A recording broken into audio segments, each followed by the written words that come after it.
wake up, Arizona and Colorado. Joe has left the building. He is off on his trip to California. So you got the big dog partner in Colorado, Jason.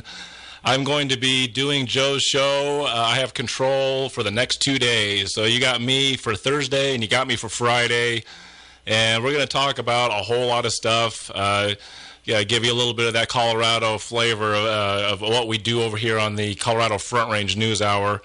And, it's great to have the guys that we have working with Joe now. When Joe's on his own the last few years, when he had to step away for what he's doing today, for example, he had to do a replay. Colorado, we'd have replay shows. Arizona, Ramon would throw the replay on, and that's just the way it had to be. But if we're set up right, and we're ready, when Joe has to take a day or two off, we always try to get somebody else in there. There'll be a replay once in a while. But when you get to have one of the Colorado guys on, Brian, I like some heavy music. I like a little heavy metal and hard rock. My partner Brian, who's on my show, he's maybe one step softer than I am, but he likes hard rock. He's an AC/DC guy, and we like to have fun on our show. Obviously, this is Patriot Trading Group. We sell gold and silver. Everybody that listens in Arizona, you've been hearing Joe for years. You've heard Eric before him. Just a great way to buy gold and silver cheaply, keep it privately, and we do it the right way. We don't give out your information. There is no callbacks, no constant emails and badgering you to buy the new graded hot coin of the week. You get the best price for the most amount of precious metals that you can buy. You do that by calling 800-951-0592, and I believe Arlene is in the office today. She would be the one to take care of you, and that is what we do. So if you are from Arizona and you don't listen, I really want to encourage anybody in Arizona that listens to Joe faithfully, really go to 1360khnc.com. On a regular basis. You can stream whatever show is in. Joe does a Good Morning Colorado show, Good Morning KHNC. He's been putting a lot of energy into that show. I don't know exactly where that show's going. We may actually get another guy to help him out and do that show also in the morning, but Joe is really good. We talk about what's going on here at the radio station. If you really want updates and know what Joe's adventure over here in Colorado is like, you can listen there. But you can also listen to these other shows we got, and that are going to be shows that I think you're going to want to listen to. The stuff that Joe covers on his show, we're covering a lot of that and more on KHNC. We have the Open Forum, which is a show that comes on after this Patriot Trading Hour that is really exciting. We just barely got it up and running. We have 4 different hosts that do the Monday through Friday. They bring on guests, and we take callers. It's a live show, so if you're streamed in, you could call in to KHNC and right there from Arizona and jump in on the conversation, the Open Forum. Talk about the issues that the hosts are bringing that day, or get a conversation with the guests that they have on. It's an exciting time for what Patriot Trading Group is doing, partnering up and being hand in hand with KHNC, the radio station. So the number, by the way, if you're going to call in to KHNC and be on the air with one of the guys, with Joe or with me or with one of the hosts of the Open Forum, that number is going to be 970-587-5171. And from there, you can jump on and talk to these guys. I talk to Brian every day. He's my co-host on our Colorado Front Range News Hour, which comes on 3 o'clock Colorado time, which currently is 2 o'clock in Arizona.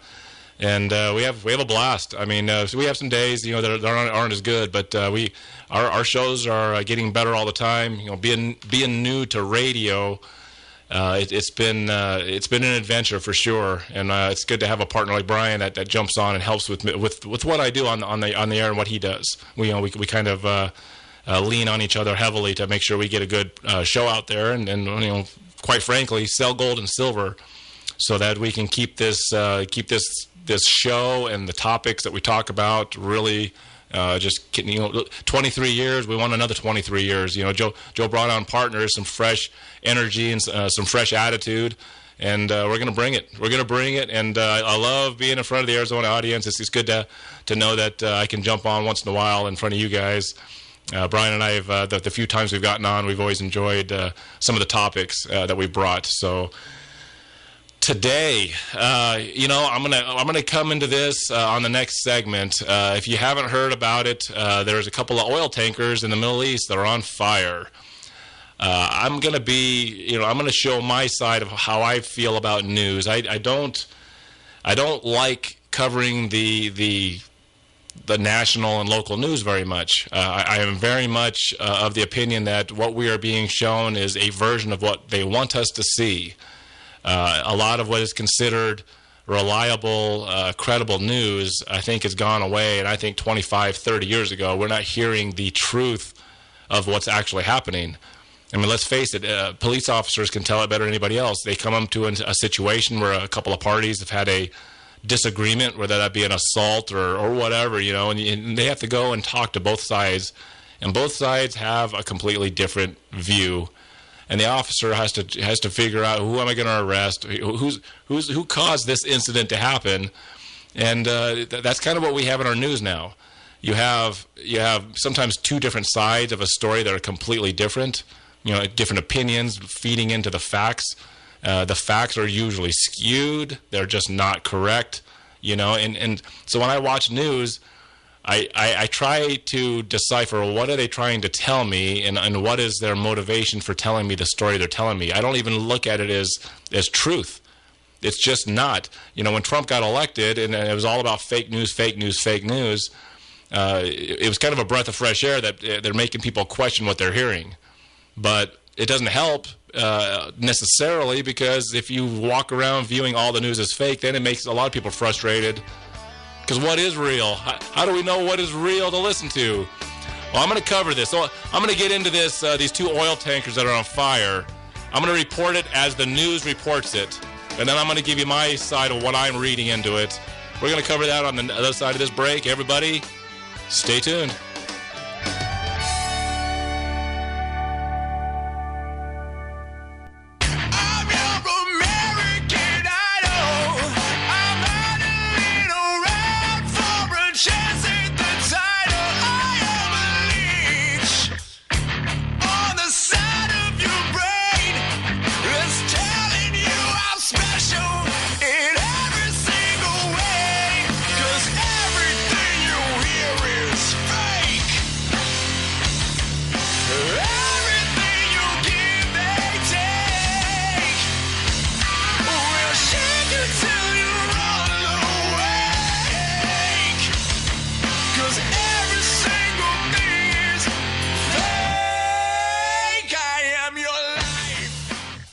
Welcome back to the Patriot Trading News Hour. I am your guest host, Jason, standing in for Joe, who's going to be gone today and tomorrow.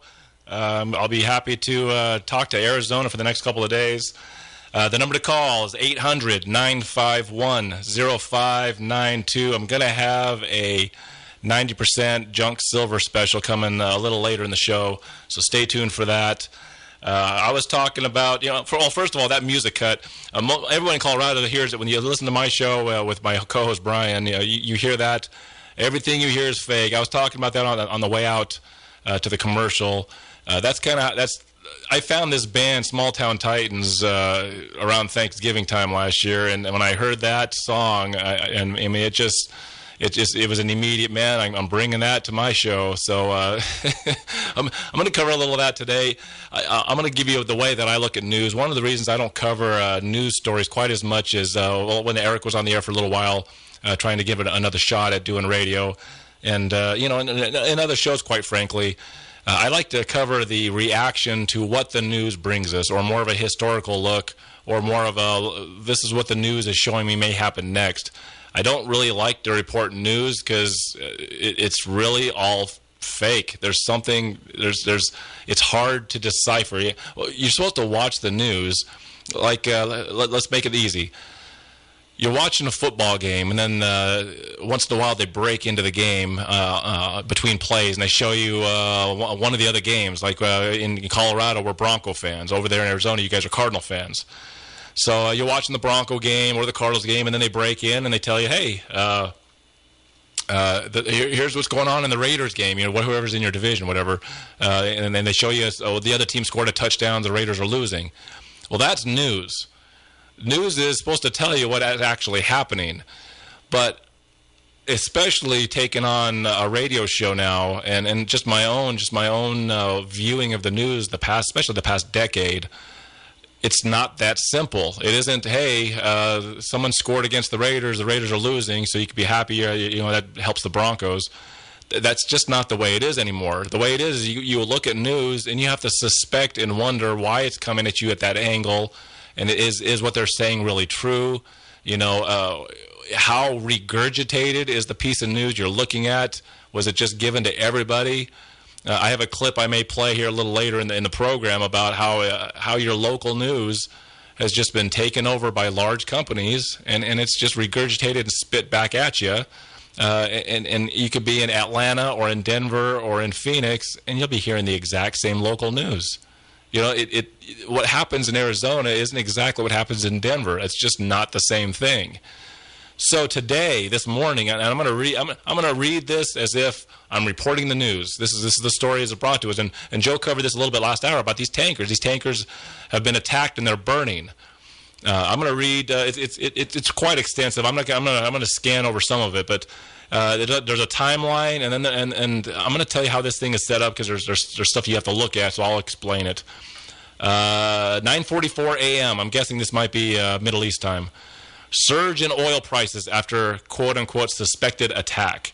Oil prices have bounced back from a 5-month low after a suspected attack on 2 oil tankers in the Sea of Oman as geopolitical tensions simmer in the region. So basically, that sounds pretty straightforward, but what, I won't do. I'll save it for after. There's an attack on 2 oil tankers in the Sea of Oman.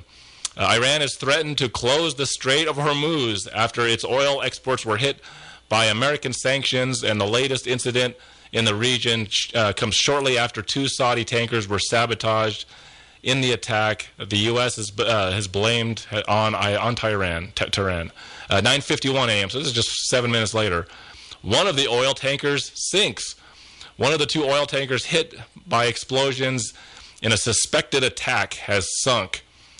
Let's see, 9:55.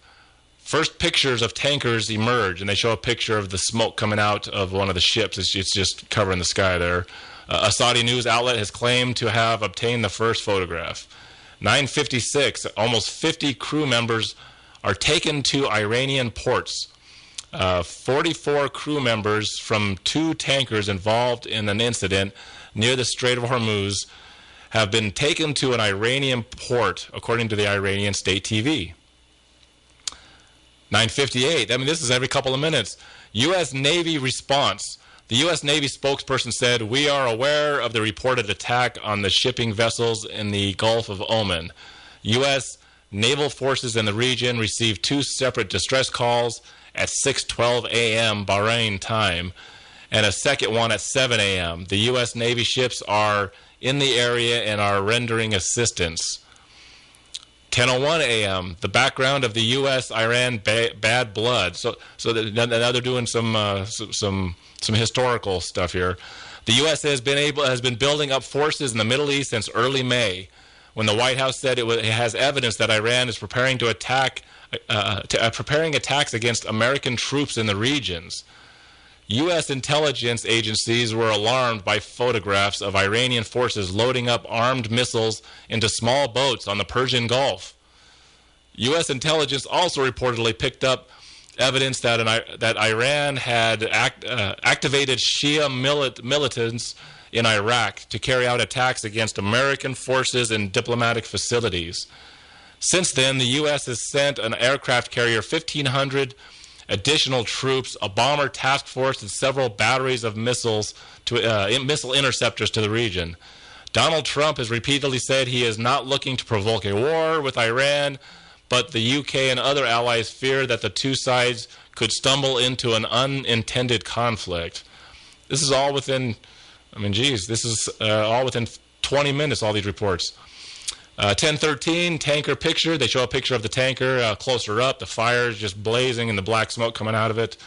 10:26, tankers were carrying quote-unquote Japan-related cargo. Japan Trade Ministry says the 2 oil tankers reportedly attacked near the Strait of Hormuz carried Japan-related cargo. Thursday, comments came as the Japanese Prime Minister Shinzo Abe was wrapping up a 2-day trip to Iran with a mission to ease tensions between Tehran and Washington. So, interesting. I'll cover this a little bit later. 10:28, Tehran will, quote-unquote, in no way repeat negotiations with the U.S. Iran's supreme leader, Ayatollah Ali Khamenei, is that his name? Khamenei? I always get that name mixed up. It says Tehran will in no way repeat negotiations with the U.S. amid tension over its unraveling nuclear deal with world powers. He made a comment on Thursday during a meeting with the Japanese Prime Minister, who traveled to Tehran as sort of an in-between for Donald Trump, to ease tensions between Washington and Tehran. So we had so supposedly by this report, a Japanese Prime Minister was sent as an in-between because Trump, I guess Trump and Iran can't see eye to eye. You can't have those guys in the same room. 10:39. Britain deeply concerned by reports of the suspected attack. Britain on Thursday was deeply concerned by reports of explosions and fires on vessels in the Strait of Hormuz. Shipping firms and industry sources say 2 oil tankers were hit in suspected attacks at the Gulf of Oman, and the crews have been evacuated a month after a similar incident by which 4 tankers in the regions were struck. So this goes on and on. It just keeps on talking, and it gets worse and worse. It just talks about, here, 1108. Iran suspicious. Iran is, quote, suspicious, doesn't begin to describe what likely transpired this morning. Iran foreign minister has described the suspected attack on Thursday morning suspicious. So that's Iran saying that they don't know, hey, we don't know what happened. Yeah, what did you guys do? So this whole narrative, it just goes on and on and on. They give you this, and then they have like a map. Then they show a map at 11:56. They show a map, Iran, Saudi Arabia. They show you the Strait of Hormuz and the Gulf of Oman, the Persian Gulf. The Gulf of Oman, if you don't see it in front of you, or if you don't understand the region, it's kind of the other side. That the Strait of Hormuz is in between the Persian Gulf and the Gulf of Oman. And they show you this map. It looks very much like a military map, pointing out where U.S. fleets and ships and bombers are, and it shows where the 2 ships were attacked. And let me give you one more thing that they printed up here. They give you a timeline of U.S., Iran, and U.S. events. Okay, I think I have enough time for this. May 5th, John Bolton. This is May 5th. So this is all going to be May, and here we are in the middle of June. May 5th, John Bolton, the White House National Security Advisor and a longtime Iran hawk, announced the development of the USS Abraham Lincoln Carrier Strike Group and a bomber task force in response to, quote, a number of troubling and escalatory indications and warnings, unquote. Without providing details, he threatens, quote, unrelenting force, unquote, in response to any attack. May 8th, Iran vows to enrich its uranium stockpile closer to weapons-grade level starting July 7th if world powers fail to negotiate new terms for its nuclear deal. The U.S. responds by imposing sanctions on Iran's metal industry. May 9th, the European Union urges Iran to respect the nuclear deal and says it plans to continue trading with the country despite U.S. sanctions. Trump says he would like Iran's leaders to call me. May 10th, the U.S. says it will move a Patriot missile battery into the Middle East to counter threats from Iran. May 12th, the United Arab Emirates says 4 commercial ships off its eastern coast, quote, were subjected to sabotage operations, unquote, just hours after Iranian and Lebanese media officials, outlets, air false reports of explosions at a nearby port. May 13th, European foreign ministries urged the United States and Iran to show restraint, while Secretary of State Mike Pompeo briefs his counterparts on the alleged threats from Iran. Trump warns that if Tehran does, quote-unquote, anything in the form of an attack, they will suffer greatly. May 14th, Yemen. Iran alleged Houthi rebels launched a drone attack on Saudi Arabia, striking major oil pipeline and taking out its service.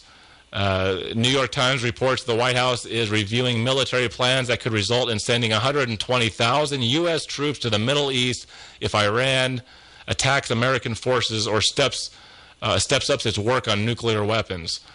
And this goes on and on. May 15th, May 16th, May 19th, May 20th, May 24th, May 31st. And it just taught, this is the news. So here I came into this telling you about my philosophy on seeing this stuff.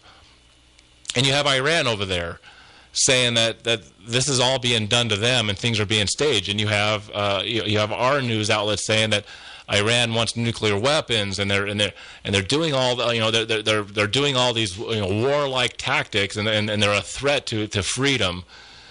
This has all been done before, and this is why I don't like reporting this stuff. This is why I suspect Trump is a fraud. I've done on my show. I haven't been able to voice this on Arizona, but I don't believe Trump is he's not the guy that's here to save the country and help us out. He's a banker.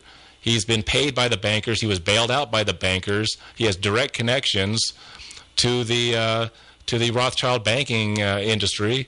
Wilbur Ross, who was our Commerce Secretary, well, he was the Rothschild banker in New York. They helped bail him out.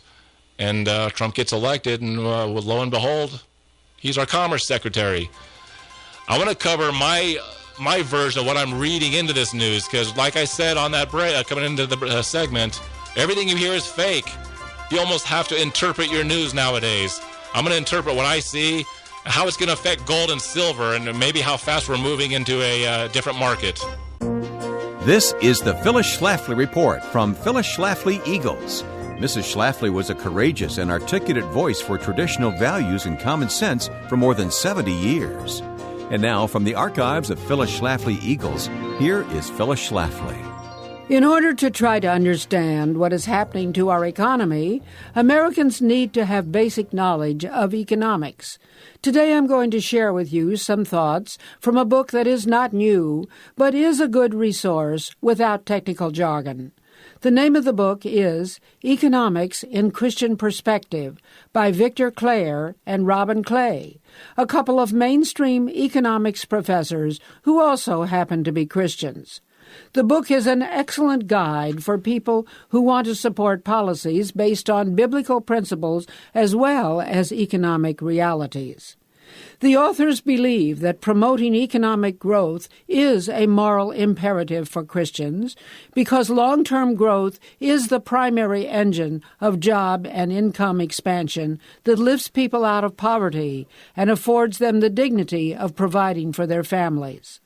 Drawing on economic research as well as scripture, the authors show how markets can create wealthier and freer societies, while also inculcating moral virtues such as responsibility, self-reliance, gratitude, and generosity. They examine questions such as which tax policies generate needed revenue without discouraging people from working. What happens to charitable giving when governments take on more roles? Does globalism take jobs away from Americans? Have government efforts to spend a nation out of a recession proved successful? Should Christians be concerned about unequal incomes? Is economic development at odds with the biblical mandate to take care of creation? Do some of the policies designed to help the poor really harm them? The authors have the data. Parents and young adults who read this book together can expect to enjoy lively dinner conversations. The name of this book, by Victor Clare and Robin Clay, is Economics in Christian Perspective. This has been the Phyllis Schlafly Report from Phyllis Schlafly Eagles. The liberal agenda is corrupting classrooms in colleges and schools across the country. If you're a parent, teacher, or administrator who really cares about our children, we promise to keep you informed at phyllisschlafly.com. And let us hear from you at phyllisschlafly.com. Thanks for listening, and join us again next time for the Phyllis Schlafly Report.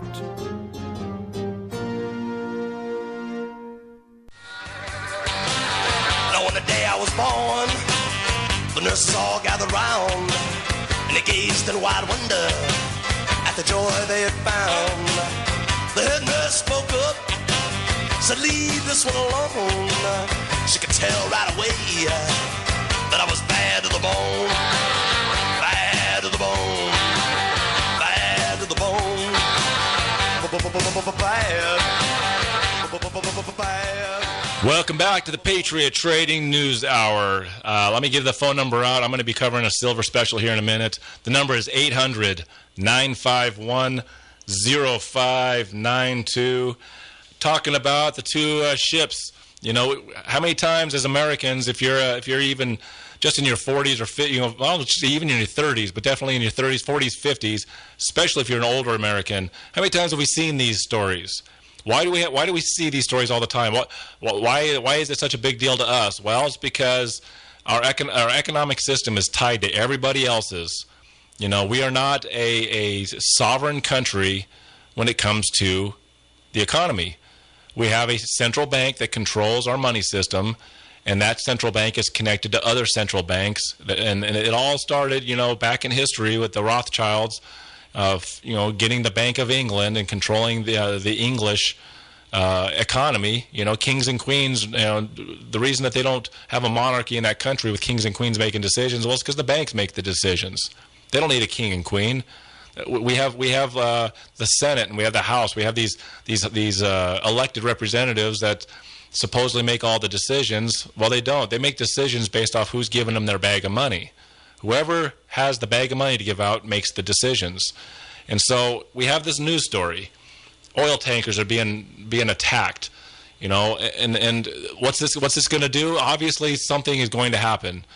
Something is going to happen. Something is moving into a certain direction, and when it happens, or you know, for example, the next market downturn, the next crash of the stock market, there's going to have to be a finger pointed. There's always a finger being pointed.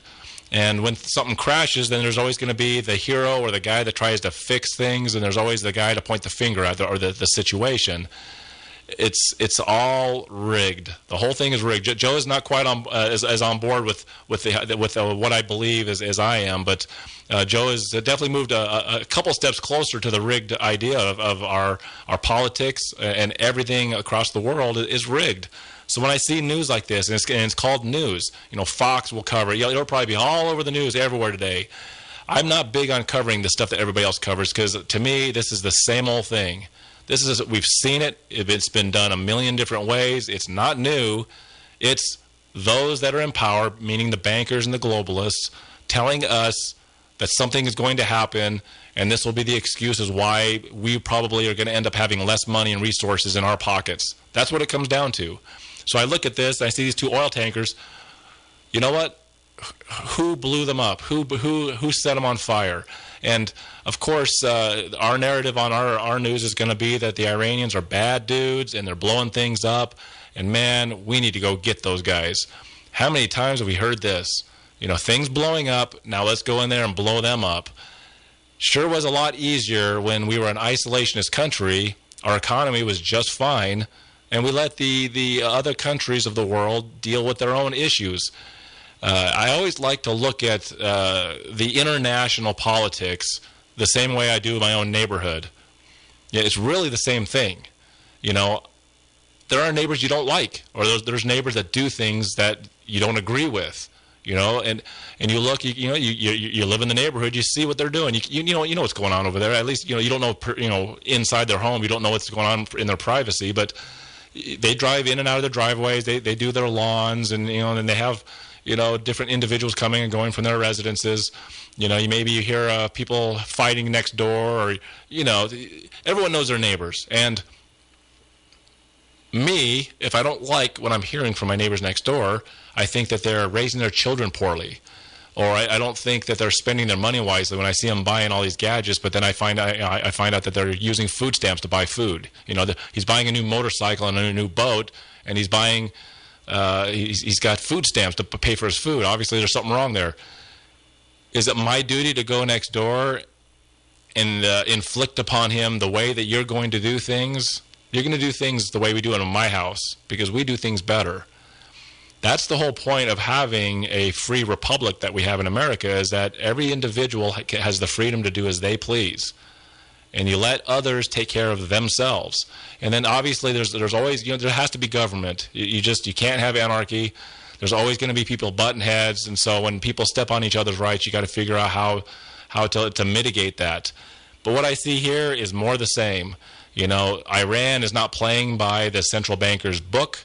There's a struggle to gain resources and assets across the world, and this is just another one of those things. And so I always shy away from these stories because it could be that, Brian and I, we report these stories all the time from history. There's always somebody blowing up a ship to purposely stoke a war or something that's happened in our past. And I might bring on a guest here in a minute, but how's this going to affect gold and silver? You better believe it's going to affect gold and silver. Maybe it won't be tomorrow, maybe not next month. I've been saying on my show with my partner Brian that this is the good old days. It doesn't matter if it's $13.30 today or $13.70 tomorrow, or if it goes down to $12.90. This price range we're in is, when you look at it 5 years and 10 years from now, this is going to be one of those times of, man, I'm sure glad I bought in that time frame. That was, I listened to these guys that were buying gold at the beginning of the 2000s when I wasn't buying, and they talk about buying gold at $250. Man, I remember buying at $250. Man, that was that great. I remember buying at $350 or $400. Man, that was great. There was these time frames where the price kind of settled there for about a year, 6 months, 2 years, and they bought a bunch when it was either going down or it was just sitting there. That's what's going on right now. There's no reason to wait to buy gold and silver. When you start to see this being on the news, oil tankers being attacked, it doesn't matter if we staged a false flag. It doesn't matter if Iran is attacking ships and trying to do whatever they feel is right in their neck of the woods.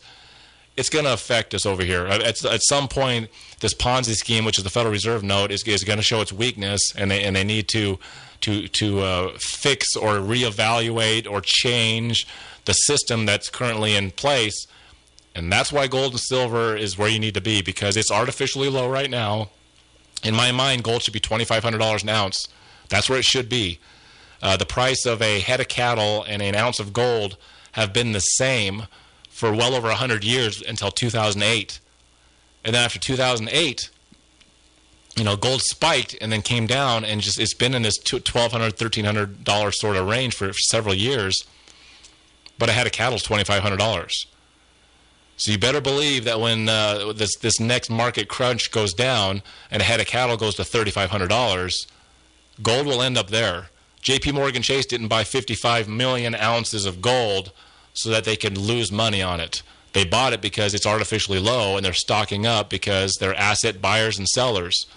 And that's where it's going to be. You call 800-951-0592. We have both in Arizona and in Colorado, and I'm gonna hit this deal on the other side.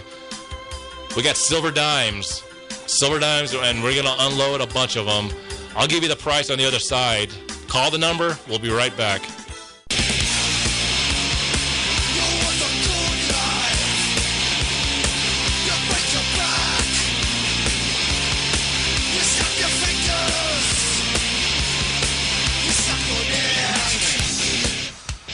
Welcome back. This is the Patriot Trading News Hour with a little heavy metal twinge to it. I love that heavy music. It's got a fighter spirit.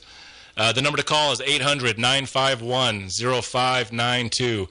If you've been listening to the deals the last couple of days, we had this great allotment of $20 gold pieces. We had both $20 Liberties and St. Gaudens. The St. Gaudens disappeared about a day and a half ago. The $20 Liberties at that price, that allotment is gone. The prices for $20 Liberties is $14.50 now. Gold is gold is doing pretty good. I'll do a quick check on gold. It looks like it's refreshing. Looks like we're about $13.35, $13.36. That $1,400 price was a real. Just want to remind people we have some good deals out there. You got to jump on them. If you want to buy $20 gold pieces, they're going to be $14.50. We'll be working on the next good deal in gold shortly. But right now, today, we have silver dimes. Silver dimes that you can buy at $60 a roll. Now, silver's been going up with gold the last few weeks. We've been selling them at $60 a roll off and on. It's really a price we shouldn't be selling them at. So you've got one more shot at this. Silver dimes at $60 a roll.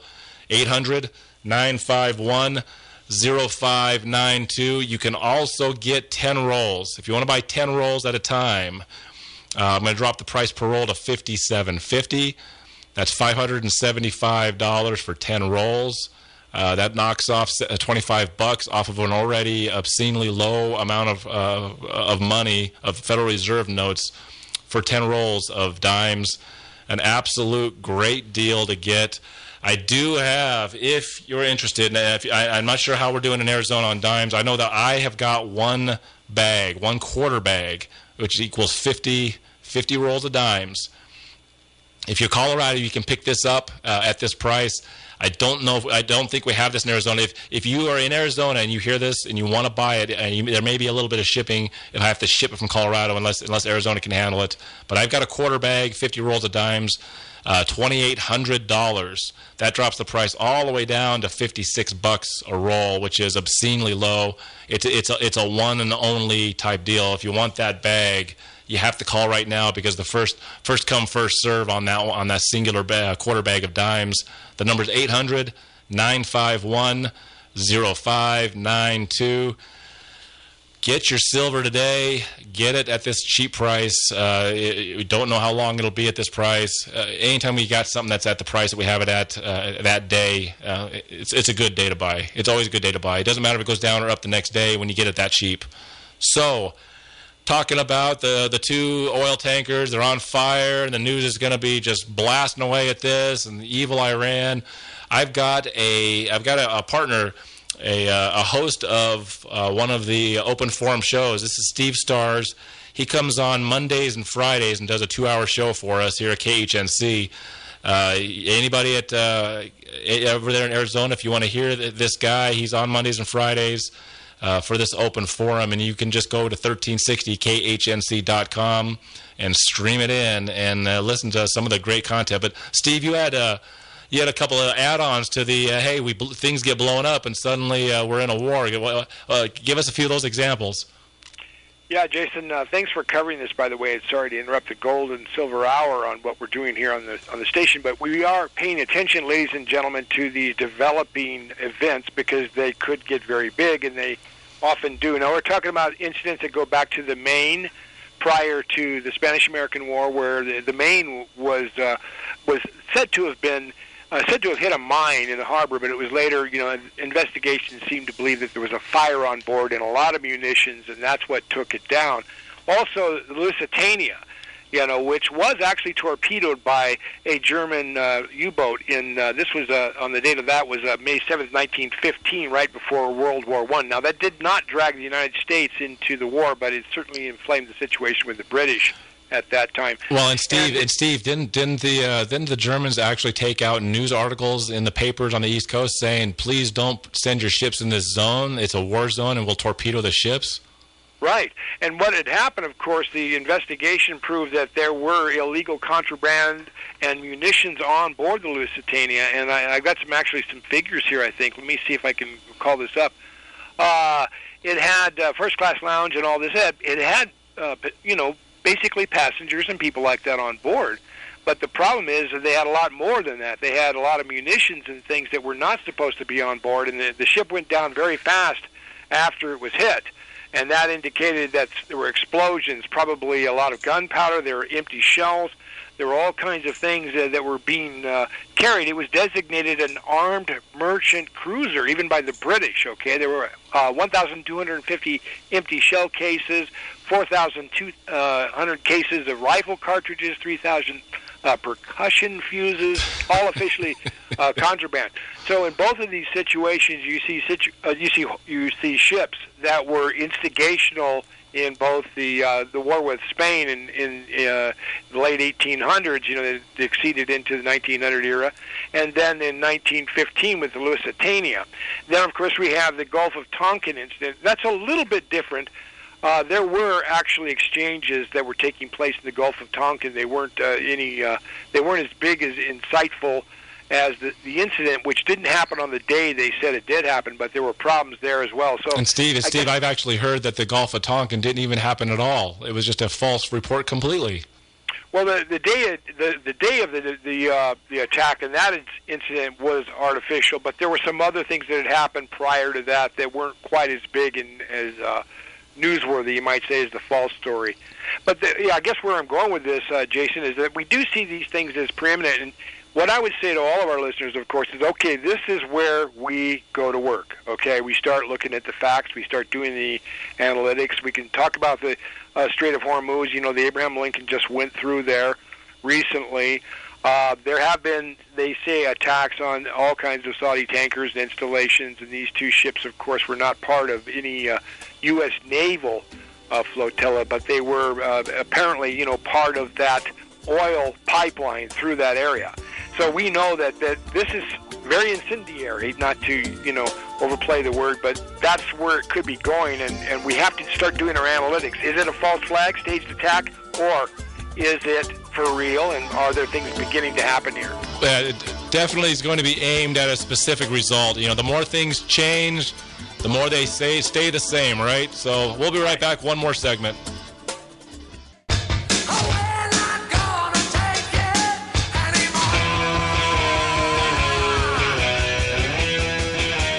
Final segment for the Colorado this is the Patriot Trading News Hour.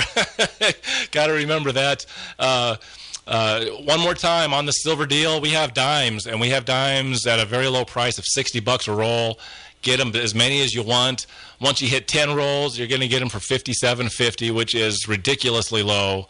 Just a great way to buy silver. I have one quarter bag, which I haven't got any I don't know if we've sold it yet. I'm going to jump off air and find out. But we have one singular quarter bag that we'll let loose, and it's just because of how we were able to get it. It's very cheap, just that quarter bag, $2,800. Essentially 50 rolls comes in a quarter bag. A full bag of dimes is 200 rolls, so you get 50 rolls. It'll be in a canvas bag and a nice little booty to have.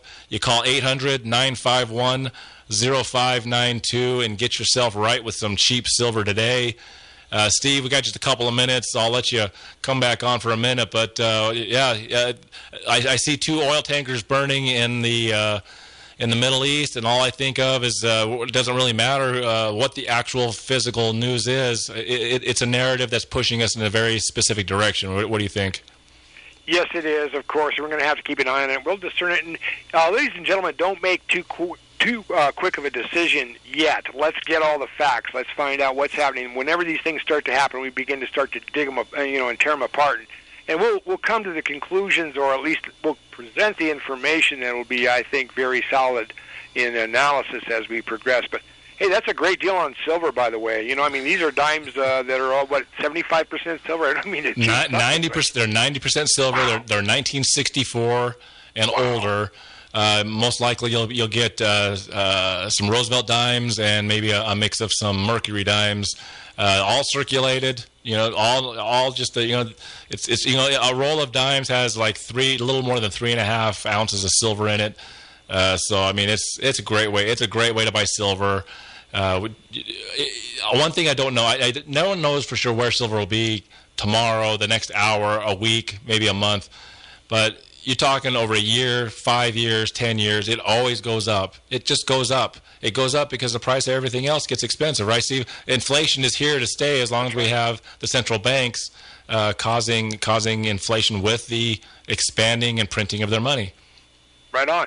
Yeah, and we will continue to cover these national events, but it's a good idea to get that silver. You won't get that kind of silver in change anymore at a store. I mean, people are already scooping everything pre-65 and 64 for silver off. If you're a hawk, I'll say this, Steve. If you're a coin hawk, or if you're a roll hunter, I used to roll hunt on copper and pull copper pennies out.